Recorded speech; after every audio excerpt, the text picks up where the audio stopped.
പിന്നെ ഇതൊരു വ്യൂസിന് വേണ്ടിയിട്ടുള്ള വീഡിയോ അല്ല കേട്ടോ. ആരും എന്നെ ഒന്നും ചെയ്യില്ല. ഞാൻ ആ വീഡിയോ പോസ്റ്റ് ചെയ്തതിന്റെ ഉദ്ദേശം എന്താണെന്ന് വെച്ചാൽ ഇത് മാക്സിമം ആളുകളിലേക്ക് എത്തിക്കുക. അയാളുടെ കുടുംബക്കാരും കാണണം.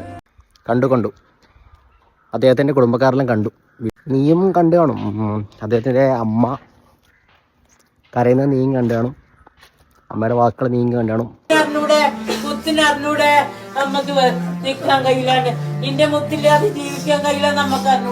നിനക്കുണ്ട് അമ്മയും നിനക്കുണ്ട് കുടുംബക്കാരെല്ലാവരും ഉണ്ട്. മാക്സിമം വ്യൂസ് കിട്ടിയില്ലേ? സമാധാനമല്ലേ?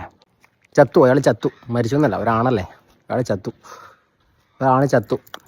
ഇതിനെതിരെ ഒരു സ്ത്രീകളുടെ കൂട്ടായ്മയൊന്നും സംസാരിക്കാൻ വരുന്നത് കണ്ടില്ല.